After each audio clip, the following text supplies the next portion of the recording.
you, Dr. Umair, once again to the CED platform. Thank you so much for accepting our invitation to talk to our participants. It is always a pleasure to have you on board.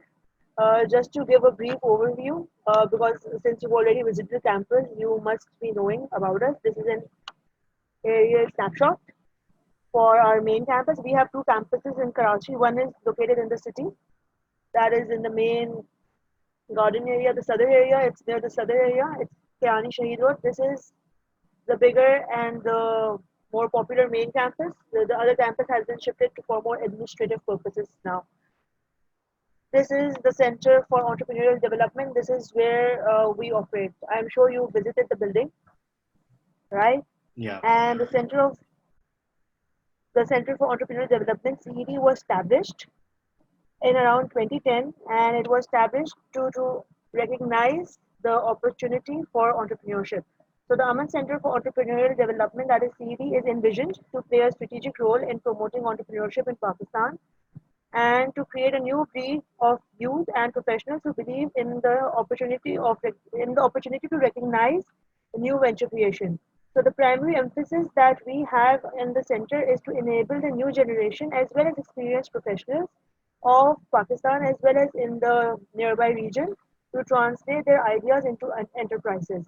So accordingly, CED aims to support the creation of new companies that add substantial jobs, incomes, and revenues to the economy. And for the same purpose, we also have an incubation center which supports and promotes businesses. This is one of the lecture classrooms. Now we have, with the innovation in the buildings and the infrastructure, we have been equipped with the state-of-art technology and the classes. So it would be, I'm hoping that as soon as the COVID ends, we will be able to call you and have you in one of these classes. Inshallah. Looking forward. Inshallah. So the online entrepreneurship program is basically based on the Entrepreneurship Plus model, which is developed in-house, and it is based on the understanding of how local entrepreneurs operate and how we can recognize and benefit from the opportunities around us. So what we are doing in this course is we are facilitating, supporting, and enabling participants to understand that they can create the most from the least. So whatever they have available, using the bird in hand principle, they can make the most of it. The program will offer different benefits, as you can see, and of course, the access to interactive sessions, just like yourself. It is always a benefit to for the exposure purposes.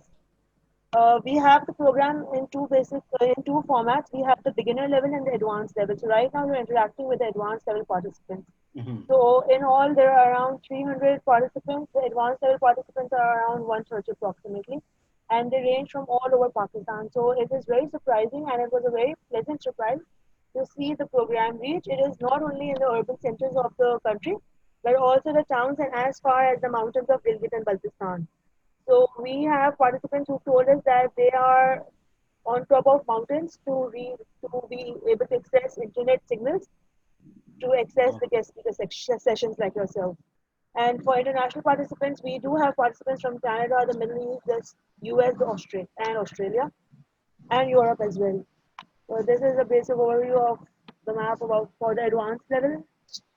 And you can see we have Vahkant and Kohat and South Waziristan, Mardan, so on, among some of the places. And for the participants, this is Dr. Umair Shah. He's a faculty of management at the University of Waterloo in Canada. And he has graced us with his presence. He has a PhD degree in management of technology, and he actively pursues teaching, industry consultation, and research in the four areas that I've identified: stakeholder theory, management of technological innovation, business sustainability, and behavioral aspects of privacy and cybersecurity. So Dr. Umair also enjoys bringing experiential learning components to his graduate and undergraduate courses.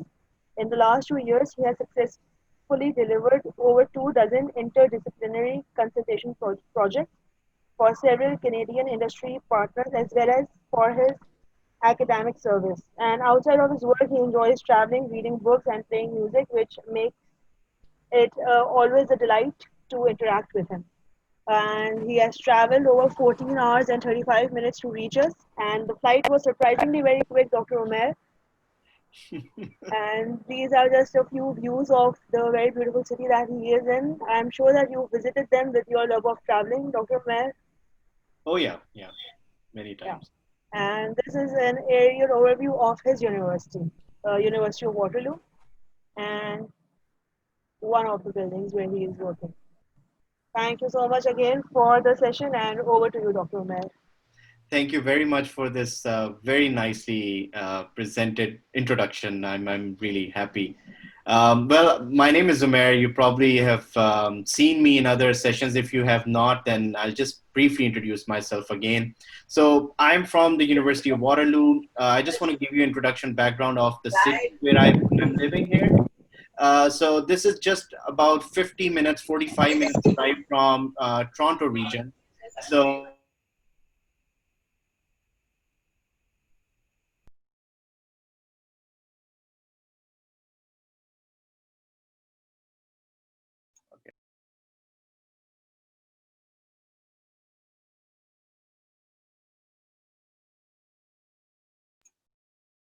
can you hear me now?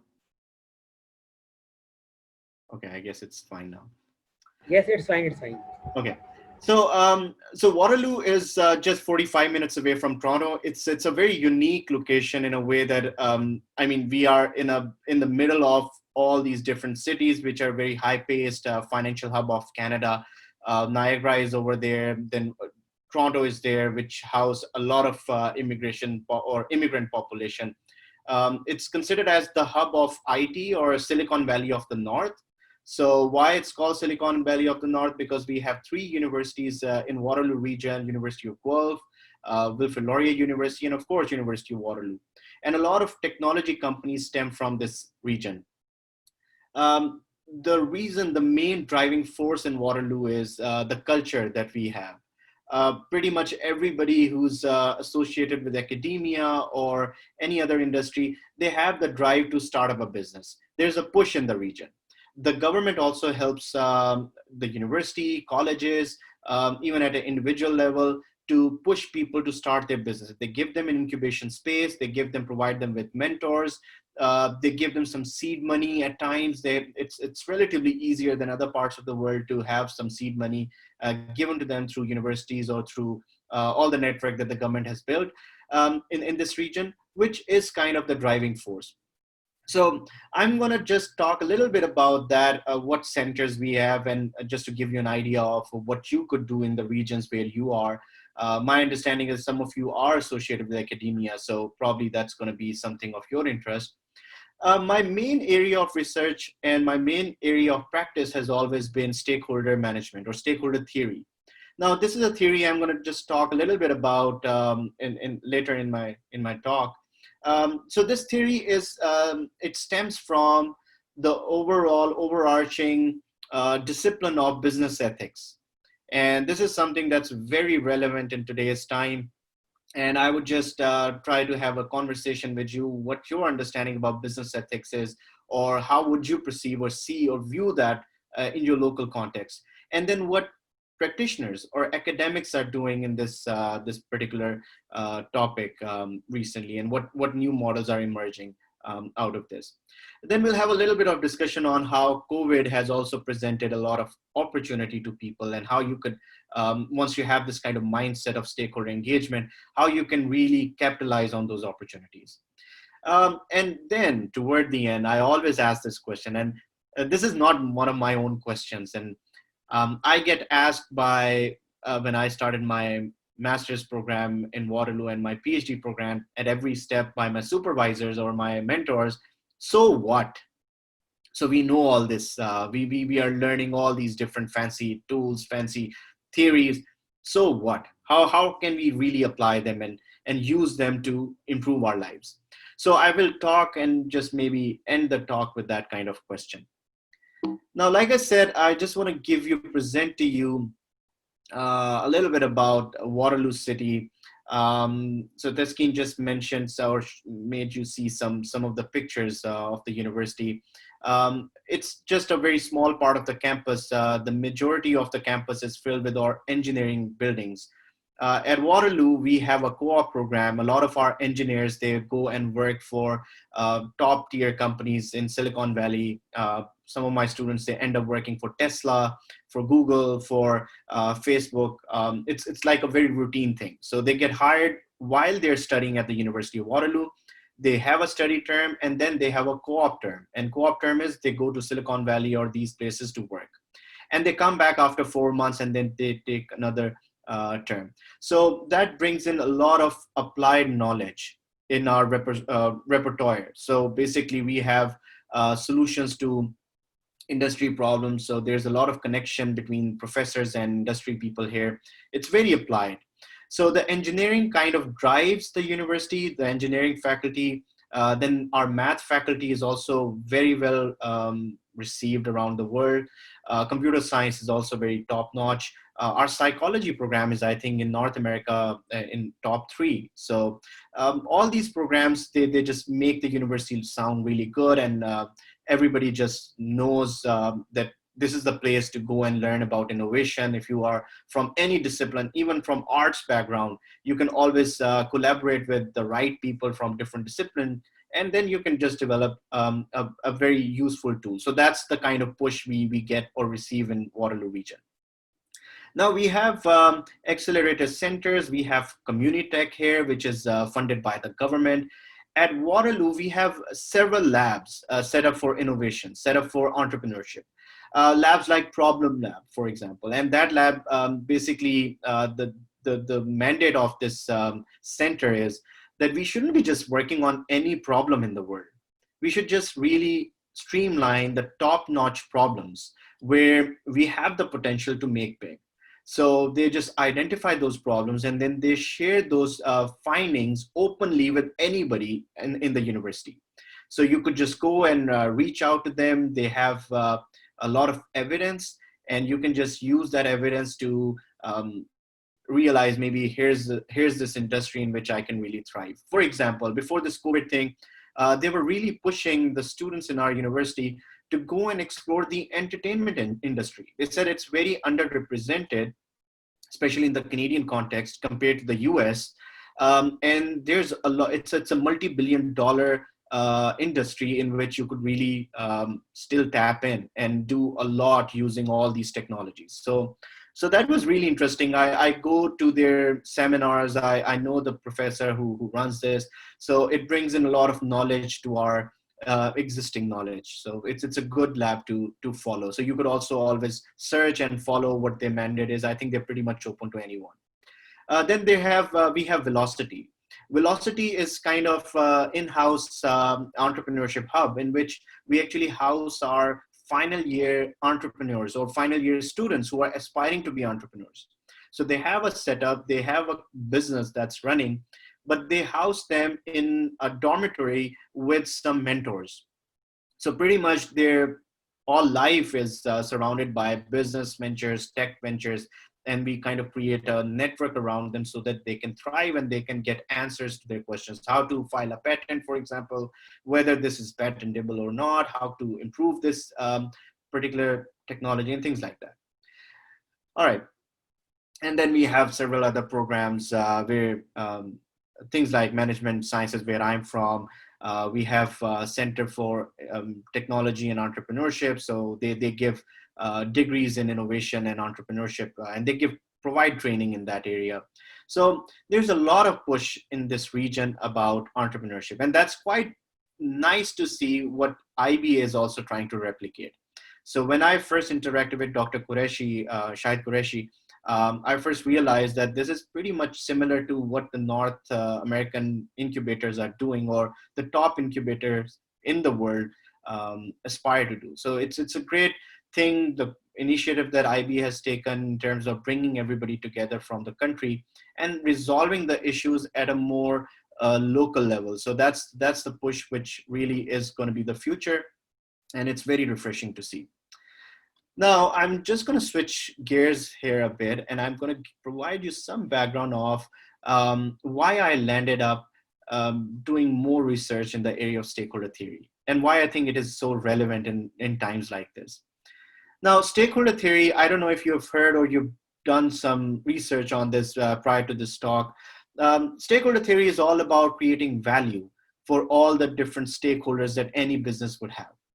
Now, wanted to provide you some background of where this theory actually started from. So back in 1980s, or even now, there's this notion pushed that companies should only create businesses to provide value to their shareholders. So, in other terms, the only fiduciary duty of any organization is to create value for the shareholders only, or the people with the money who invest in you. Now, stakeholder theory kind of rejected this notion, and it actually is antithetical to this whole point, which says that nope, that's not enough. If you go after just the shareholders, there will be a time when your resources are going to burn out. People do not like that too much. Your customers are going to be suffering as a result of that. So eventually, you're going to lose. So, being a smart business owner, you should always have a different mindset, and that mindset is stakeholder mindset, which would say that go and create value or maximize value for your suppliers, your customers, your communities, your environment, and also people who have the money or financiers. So it is not to say that we are downplaying the role of financiers. It is just to say that we are not downplaying the role of other stakeholders. We should align our interests with all the stakeholders equally without trade-offs. Now, on paper, this sounds amazing. I mean, everybody would say, well, this makes sense. But on ground, it is the hardest job ever. There are tons of examples. Um, let's start with a more recent example. What's happening with the airline industry in the world? So, airline industry did pretty well in the last decade or so. So, post that financial crunch in 2008, they remodeled, they got some bailout from the government, and they started building it again in the last decade or so. And they were reaping some really heavy profits in the last few years. So the executives, the model is based on a more shareholder theoretic model, which would say that the only duty of these executives or the CEOs or board of directors is to create more and more value for their shareholders, people who have invested in their shares. Now, what happened? COVID happened. So in March this year, the whole world started to go towards this lockdown. And that's when we started realizing that this industry, time and again, whenever there's a problem, they just look at the governments to bail them out because they're too big to fail. Governments consider them as their strategic assets because once everything goes back to normal, they want people to travel because it's good for the economy and things like that. So that's why governments also rush to give them money, bail them out. But this is not a sustainable model. It has happened too many times. Now, when you look closely, why they need some bailout packages, they were doing pretty well in the last few years. You realize that the executives just started buying back their own stocks whenever they had some excess cash or excess money or profits. They were doing well in the last few years. So, what were they doing with all that money? They were pretty much buying back their own stock. What does it do? It just increases the value of their stock prices. And why is that important? Because their executives are going to get a lot of money out of this. So they're going to be paid in bonuses. It's good for the, for them in particular. So that model is not a very sustainable model. So stakeholder theorists or stakeholder managers, they would think of this as being a very short-sighted vision for running your business. It is not sustainable. What they would then do, or when they have to compare it with companies who have actually done well during this crisis. So you know about the companies. Can you just name a few companies who you think have done really well or in fact capitalized on the opportunity during this COVID-19 times? Just write in the chat box. I'll read your answers there. Mass companies, Zoom, yeah. Amazon, absolutely. Facebook, sanitizer companies, yeah. 3M, absolutely. So for some pharmaceutical companies, e-commerce, yeah. So pretty much the companies that online education, I totally agree with that. Well, it's still picking up, but it has proven to be a good industry to be in. Now there are 4 top companies. So there's an S&P 500 index here in North America. You can just Google it up and it will tell you what companies are listed there. Um, Four companies: Facebook, Twitter, um, Amazon. I think it's not Twitter. It's Apple, Facebook, Amazon, and what's the fourth one? Alphabet. So Google. So these four companies are actually driving the whole market. They have shown the increase of 35% due to this lockdown, due to COVID-19, whereby all the other companies, about majority of them, are showing a downward trend of 7 to 8%. So that's a huge blow to all these businesses, all these investments. But S&P is still looking in positive because of these four companies. So these four companies have done heavy lifting. Now, if you look closely, what have these companies been doing in the last decade or maybe in the last few years? They have constantly tried to invest back in all these different stakeholders. They were taking or looking after their employees. Now we've also seen some sort of scandals coming out of these companies in the last year. For example, Amazon, for example, Google, that they are not providing equitable opportunities to some of their employees, and some of the employees are not very happy, and they were just the whistleblowers in the media. Well, there are always these problems, but the company tried to respond to these issues in a more timely manner. So if you look closely, these are the companies who invested in the right technologies, who built the right infrastructure to help the communities, to help their suppliers, to help the environment, to help even their financiers, to obviously help their customers. So they were just investing more and more time and effort on trying to resolve all the issues with their stakeholders. So these kind of companies, when difficult times come, they do well. Another close example that you can think of, in Pakistani context, you can say that all these mobile companies or these data carrier companies, network companies, they have done pretty well, right? Because they built the network, they built the infrastructure, they try to build a better communication network in the country, and that really enabled a lot of people from all around the country to come together and to do things remotely.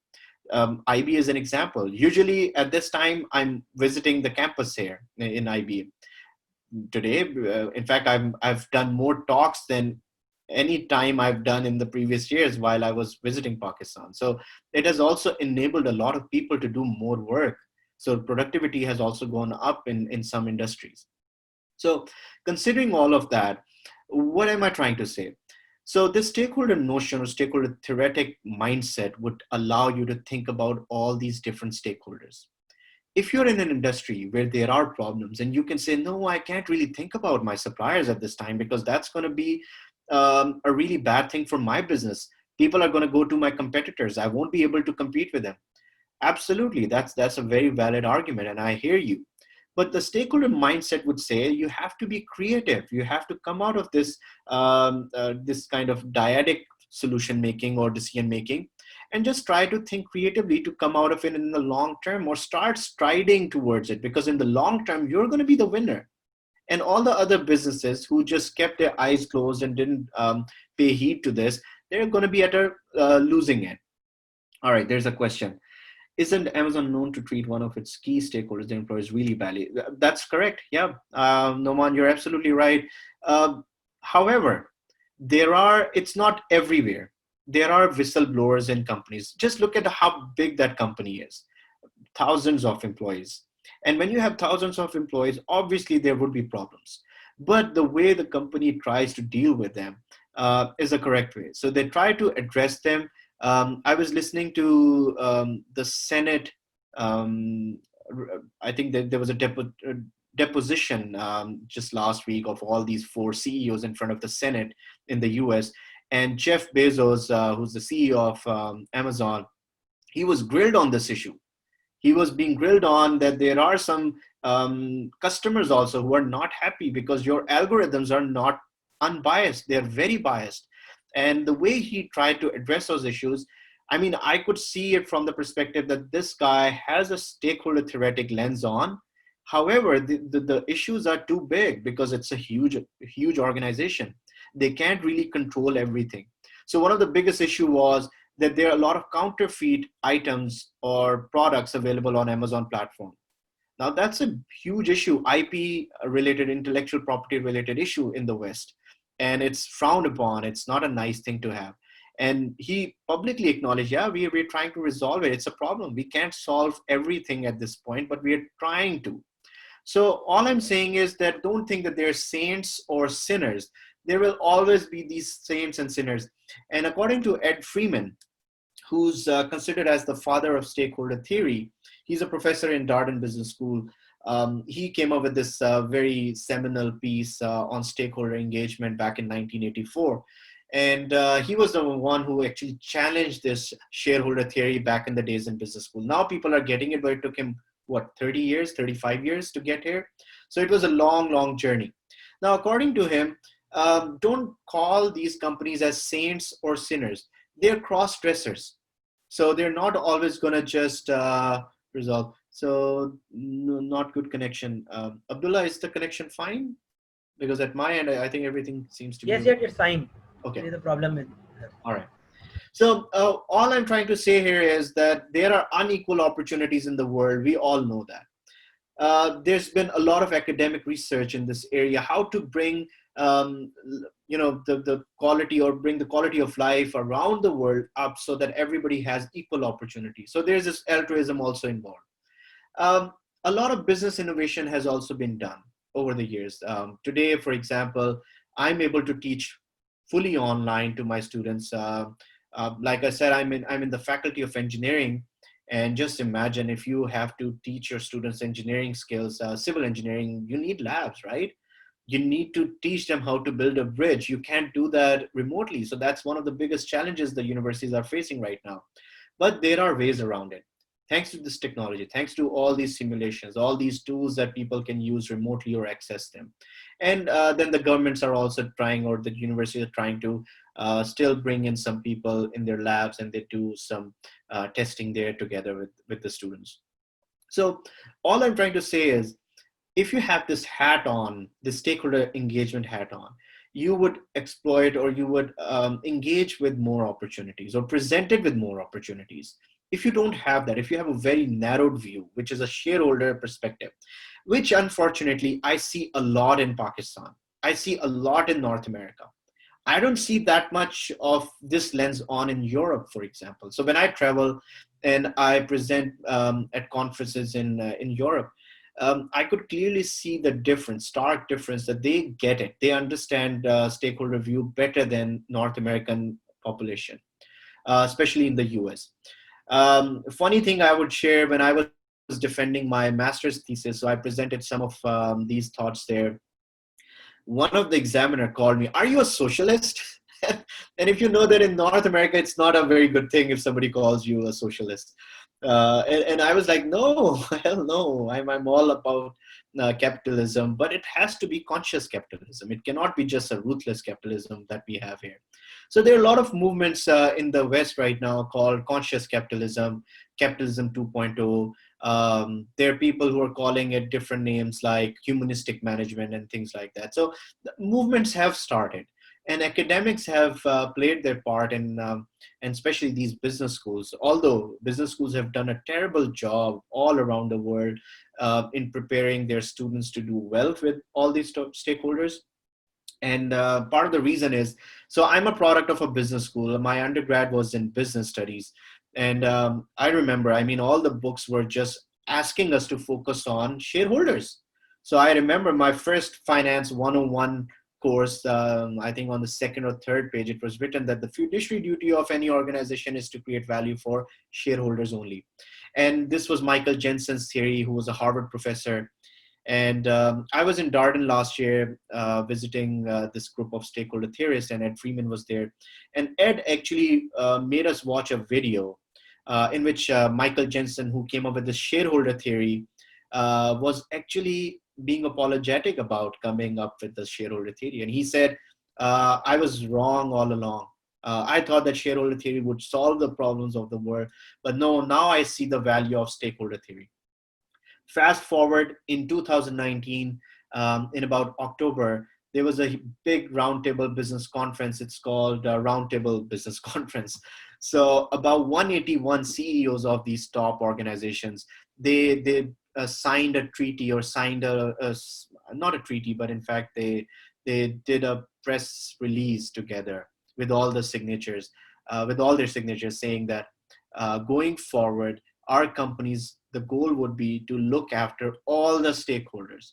That era of shareholder ideology is done. We can't reap any benefits from it anymore. All right, there's a yeah, socialism is better. Well, it depends on. I mean, it's a very powerful ideology, but there are also many points against socialism as well. It's better than absolutely cutthroat capital. I think anything is better than that. It's not just socialism. But I would still suggest, and my understanding of Islamic financing, Islamic capitalism is also that capitalism is good. It basically motivates everyone to do well, right? Because socialism does not do that. In socialism, everybody is equal, then there's no motivation to bring in new innovation or bring in new technologies and do well, right? So that is also against the ethos of a lot of beliefs. But at the same time, capitalism, cutthroat capitalism, it has no place anymore. So it has to be conscious capitalism. And then according to Freeman, according to stakeholder theorists, all they're saying is that businesses are the best invention ever, because people are driven by purpose. If you have a purpose, you're not just focused on money all the time. I don't know how, I'm assuming that most of you are stakeholder, or you have a purpose when you start your businesses, most of you.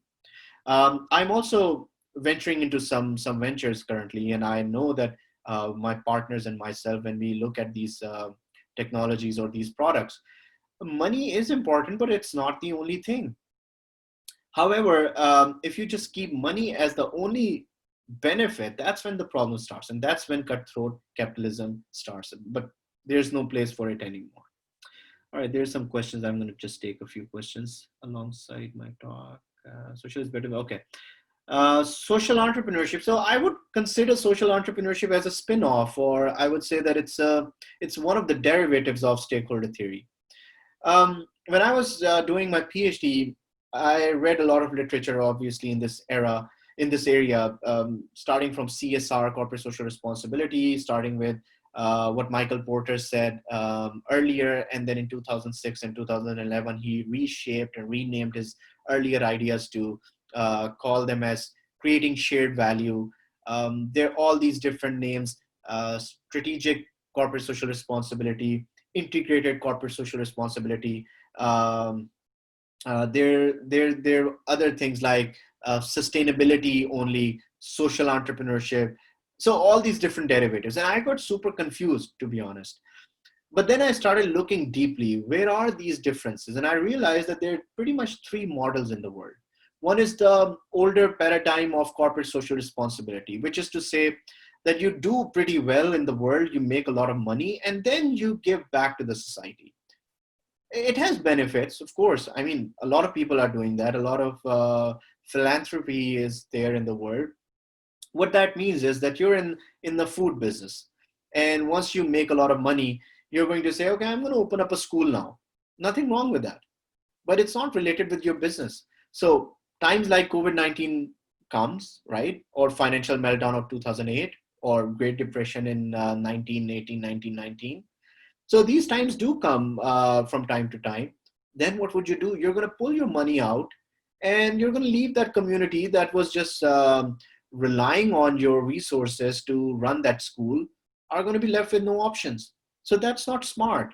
That's actually doing more harm than doing good, right? So that's not sustainable. So in order to counter that, Michael Porter, another Harvard professor, he came up with this notion of creating shared value. And he says that in order to create value, you can just look and align your interest with the interest in communities. So if you're in the food business, you're better off looking at the opportunities that are food related, maybe offering cheaper, better nutrient products to your end users, right? So that way, you're going to go into masses, you're going to make good profits from volumes by charging them less, improving their lifestyle, giving them better nutrient food. So it's a win-win for everyone. Now, I was very happy to read that, and this very influential article came in 2011 in Harvard Business Review, and I was all sold for it. I said, okay, so I'm going to use this as a theoretical framework for my research in my doctoral program. And I started digging more. And that's when I realized, and I came up with this, read this seminal work of Ed Freeman. This book was written back in 1984. And I was blown away. And the reason why I got blown away that in 1984, this guy actually presented a better model than all of the other professors around, or all of these, Harvard professors around. And nobody paid attention to it. Very few people paid attention to it. And now in 2019, everybody is paying attention to this book. All these top CEOs, 181 top CEOs, that includes Nestle, Coca-Cola, Boeing, Amazon, Apple, all these company CEOs are saying the next era is going to be about stakeholders. So that just tells you the importance of taking care of various different stakeholders than just yourself and serving yourself. All right, there's a question or perhaps a comment. Islamic economics is the subject of great interest. We checked capitalism. Absolutely. I'm also very interested in that. When I was doing my doctoral or pursuing my doctoral studies, I actually tried to present some of the work that is out there in Islam. So my actually dissertation started with an ayat, and I started to bring them this notion that look, it's all about taking care of each other.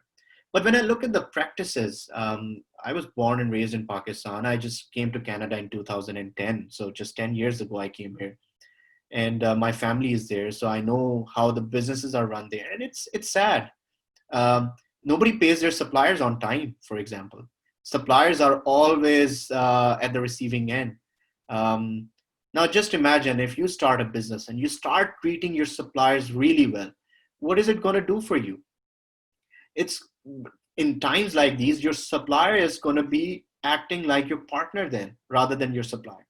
So that supplier is going to rush and help you out in whatever ways because you treated that supplier really good or well. So in Pakistan, that practice has to like really, really change. And I remember all these stories in my industry. I was in the IT industry there. I started my first job in a tech company. And I realized that, wow, that the business practice is so bad. It is bad at times. Some things are improving, obviously. There's more awareness now and better business practices being implemented because now you have to compete in the world. Um, so start taking care of your suppliers, your customers, obviously. Listen to them, what they want. Be patient. Try to understand how can I really improve and offer a better product at a better price. Your environment, you shouldn't be destroying your environment because of your production. It's going to come back and haunt you like anything. You should take care of your communities, the area in which you're living. You shouldn't be like polluting that area. Now I can tell you so many examples I can give you. When I came to Waterloo, you know about BlackBerry, right? So the telephone manufacturer, it was a perfect product at that time. So 2010, everybody was after BlackBerry. And if you don't know, BlackBerry was started by one of our alumni. So Mike Lazaritas, who's the CEO, he was our company, not CEO anymore, who was a founder. He was our engineering faculty grad of 1980s, and he started this company. And in Waterloo, in the campus, I saw like 10, 12 buildings of RIM. That time we used to call it RIM, Research and Motion, all around our campus. And it was so amazing to see such a high-tech organization being around. Our students were going in. I was living with a roommate who was working at BlackBerry while he was studying. So he was a master's level student, and it was just amazing the kind of culture we actually saw around. Then came 2011, 2012. Things started shaking at BlackBerry. And my master's, my PhD, all was funded by BlackBerry. So my supervisor, he had funding from there.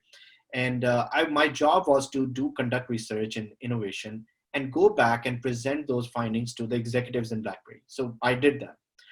And they used to make us sign these thick NDAs before going for these kind of meetings. The culture actually shifted to something else. I don't know what was that culture all about. I think it was just becoming more arrogant. People just started thinking, or the CEO Mike Lazarevitas even said to media once that nobody is gonna go to our competitors because our QWERTY keypad, that keypad they had, QWERTY keypad, and he used to believe that touch phones are not going to be there for long. So iPhone, Samsung, these companies are not going to be our competition. We are the best when it comes to security. We are the best when it comes to design, like QWERTY keypad. And oh God, he was so wrong. He was so wrong. At that time, the stock price of their company was at about $150 roughly. Today, you just Google it up, it's about $6. So just imagine that the company was kind of destroyed. And they're nowhere out in the handheld business. They're now doing some other stuff like cybersecurity stuff, but they're not in the business of selling mobile phones anymore to the world. And they had a really good product. Their cybersecurity or their security investment was the best in the world. American president was using that. A lot of government officials still use BlackBerry because it's a very secure device. But however, these companies then start making mistakes if you stop listening to your customers, if you don't improve the design. Another issue with BlackBerry was that if you are developing any apps or any material for BlackBerry, you would have to port it into various different platforms. So for Curve, it's going to be a different thing. For Bold, it's going to be a different thing. For other Z10, it's going to be a different thing. So it was a really difficult task for all these companies to develop all these different versions and keep them updating all the time. So it's a lot of work. And that also was a very bad design. So when you overlook your customers, when you stop listening to your stakeholders, you are not going to create value, even if you were BlackBerry. So every company can fail. Every company can go down. So you just have to keep on improving and keep on adding more opportunities and looking closely what's happening, what opportunities are out there. So if you have this hat on of stakeholder engagement, you are better off listening or learning more about opportunities. Yeah. So, okay, so I will share the name of the author. It's Ed Freeman, and maybe Abdullah, you can share I can maybe write it here, Freeman. And you can just Google it up. You will find tons of work out there. All right. Sorry. I just have to change this to everyone in the meeting before I send this. There you go. So now I'm just going to switch my gears a bit and maybe ask you some questions or tell you a little bit more of what's going on. Do you want to hear some more examples in this area, or you want to just share your questions and then we can have more interaction that way?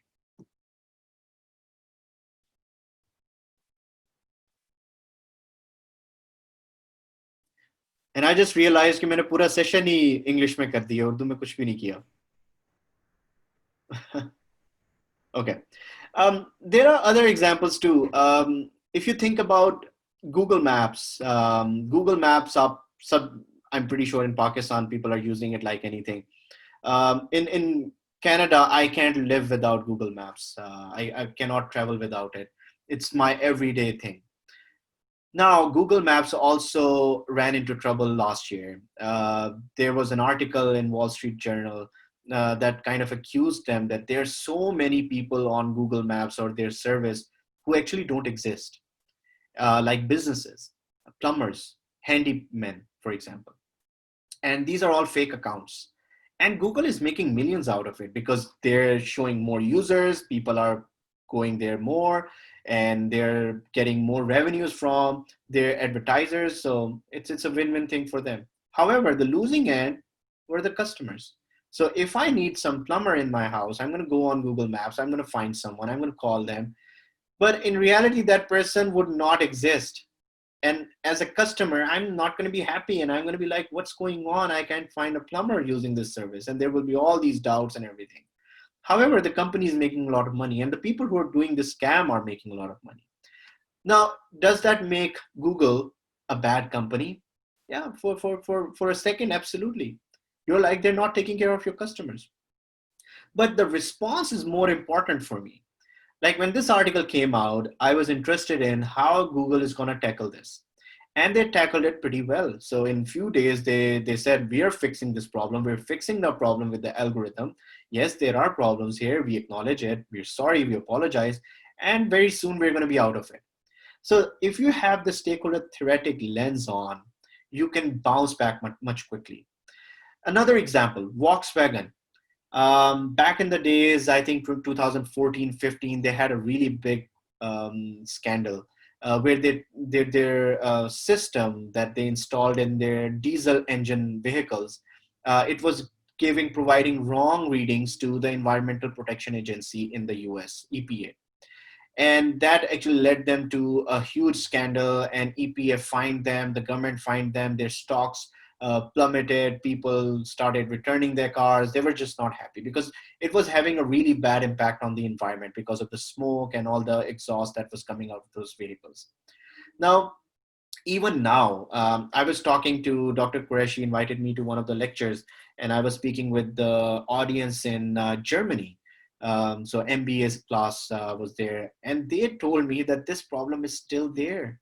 Volkswagen hasn't been able to resolve this. In today is 2020. It's been 5 years, and their stocks haven't been able to come out. They're still dealing with the same lawsuit, same problem. People are suing them like anything. So I remember when I was going for my dissertation defense, this was a new scandal. So I wanted to make a point, and I brought this as an example. So when I was Googling up this issue, there was this ad popping up every time I Google it up. It would say, feeling tricked? There's a lawsuit you can file. You can get our services. Come and contact it. And that moment I realized how much money people are going to make out of this by suing Volkswagen, and they're going to just destroy value by this mistake. So if you're not thinking long term, if you game the system, maybe you can reap some benefits in the short term, but that's not going to take you long term. You will eventually have to spend more money to fix that problem. And that's going to be more hard work than you try and resolve that problem in the first time. Another example, Keurig cups, K-cup coffee. I don't know in Pakistan, I don't think it's very common. But in North America, probably you've seen some ads or some movies they saw that you probably have seen that there are these coffee pods that you put in a machine, you percolate it, and you get a coffee cup out of it. So it's like a very instant kind of coffee thing. And in North America, people are quite crazy about coffee. They need that. It's a staple here. So every person consumes coffee during their office hours, during their leisure time at home. So it's like in their blood. Now, this became extremely popular when K-Cups came up with this idea back in the days. So their notion or their idea was that we're trying to come up with good quality coffee in your offices, at your homes, where you don't have to drive to a coffee shop to get that. So you don't have to go to Starbucks or any other local coffee shop. So essentially, their notion was that you shouldn't be traveling, or there would be less environmental impact, and we want our customers to be happy. But what happened after a couple of years, there was a huge movement against this whole company. And that movement was called Kill the K-Cups. If you Google it up, you would find tons of articles, tons of material there. Why people were angry at it? Because the pods that they came up with, they were not biodegradable. They were just filling up the lands. So if I'm drinking 3 cups a day or 4 cups a day, I'm just one person is adding 4 cups every day in the landfill, and it's not going anywhere else. So just imagine the volume of wastage that was being created out of it. So people then started this movement, and eventually the co-founder of that company came on media, resigned, and said, I'm sorry that I ever came up with this product. And this was a multi-billion-dollar company at that time. Just imagine the volume. So what the company then did to rectify this, they hired another person who became the chief sustainability officer, paid heavy money to that gentleman or that person or that woman. And then that person went on and started more initiatives by investing millions of dollars to rectify this problem. And today it's a very common thing that we still use in our homes and in our offices. You know how we still have to do it? It has made into a biodegradable product, but it's such a lengthy process that I'm imagining not many people are doing that. Being a social scientist or behavioral scientist, I know that people are just throwing it in the landfill still. They're not throwing in the blue bin, which is for the recyclable. So what you have to do, you have to remove the liner from inside, you have to wash it with water and then throw it away. So just imagine, nobody does that. Very few people would do that, right? So there are extra steps that you have to do. So it's still not a very good product. So that's why not many people are happy with the invention of this kind of thing, although it's a multi-billion-dollar company. So in 10 years, people are going to just move away. Any good a close approximation to that or close complementary product, when it comes out, people are just going to go and start using it more. So stakeholder theoretic lens, again, coming back to this notion, saves you a lot of trouble in the long run. And you know about this diaphragm guy who, Daraprim was the drug. This was a CEO who actually increased the price of that life-saving drug by 5,000% overnight. And people started hating that. So his name was Martin Shkreli. I think he's in the jail right now. And when people do this, I mean, civil societies, they react. And now because of this social media, people are more receptive towards justice or inequalities. So anything that just goes against their principles or those principles, people react. So companies are becoming more and more responsible now. Now, let's just talk a little bit about business ethics and where we are right now. So people used to think that business ethics is a very philosophical view. On ground, it's not going to be a good thing. So I think I just looked at some of the comments here. So people would say, well, it's just badi kitabi baatein. You're never going to get value out of it. On reality, on ground, it's not a very good practice. So yeah, these things are out there. Now, business ethics would say that business and ethics, according to Freeman, he's actually he's very vocal about this. And he would say that don't call them business ethics. It's not a very nice thing to say, because people would consider that these are oxymorons, like jumbo shrimp. So these are oxymorons, right? So you can't have like a really jumbo shrimp, but you still call them. So businesses are all about ethics. So that's his idea. And that's a very nice idea, which is close to Islam and which is something that I think we all heard about when we were growing up. That when you start a business, you have to think about all the people around you. You can't be selfish. So it's all about taking ethical actions all the time. So don't think that business ethics, if you take one course, you're going to be fine. No, unless until you realize that business is all about ethics, you are not going to get the point. Even if you read all the philosophies, deontological ethics, you read about consequentialism, you read about pragmatism, all these isms, they're all out there.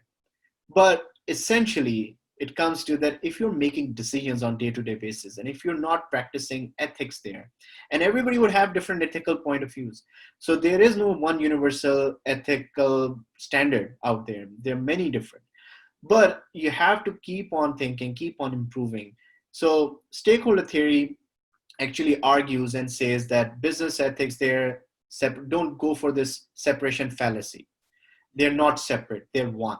So if you have that mindset, that's also help you as entrepreneurs, and that's going to take you further and places. All right, there's a question. What about if someone does a trial experiment with some initial working, okay? However, the experiment do not become successful and people try to get benefit out of the failure and sue. Well, it happens, but then you also can safeguard yourself. You can get some insurances, and if somebody sues you, then obviously they can't come after your personal, or you incorporate your business because of that. So if something goes wrong, there are safeguards around as a CEO, so you can go around it. I mean, that's a practice that's out there, but the law is also not blind. There are always two sides of the story. If you have made a mistake in your business model, you probably would have to pay the price. Now, before I close my talk, I just want to say one more thing. Maybe at this point you're thinking, who are my stakeholders? Like, that's a very important question to think, right? Who are actually my stakeholders? Are they only these five: suppliers, customers, financiers, communities, environment, and people with the money? So these five suppliers. So the answer to that is no and yes. So anybody or any organization or individual that you can affect or can affect you is your stakeholder. If you're police, criminals are also your stakeholders. Terrorists are also your stakeholders, because you have to think beyond that to, rectify the problem or to curb those kind of issues in the society. So if you're law enforcing agency, there are different stakeholders. Government is your stakeholder. Not governmental organizations are your stakeholders. Civil societies then become your stakeholders. So there are all these different who can affect you or can be affected by you are your stakeholders. So think very carefully who are your stakeholders. Now, another question that should come in your mind is, I'm just going to say it out here. Um, do I need three stakeholders? Can I start? I'm a startup. I don't need seven stakeholders. I don't have five stakeholders at this time. And I would say you're absolutely right. Initially, when I started researching in this area, I always thought that the companies, and that was part of my research, who have more stakeholders in their head, they actually do well. And I was mistaken. That's not how the world works. So my research and some data that's out there, it suggests that you just have to play the right notes. So if you follow music, you know that there are all these different notes that go into music, and that makes a harmony. So Ed Freeman actually gave me this example. He's a musician, by the way. So he was trying to, use that analogy to make us all understand that it's not about how many stakeholders. It's about what stakeholders are there and how good a job you're doing for them.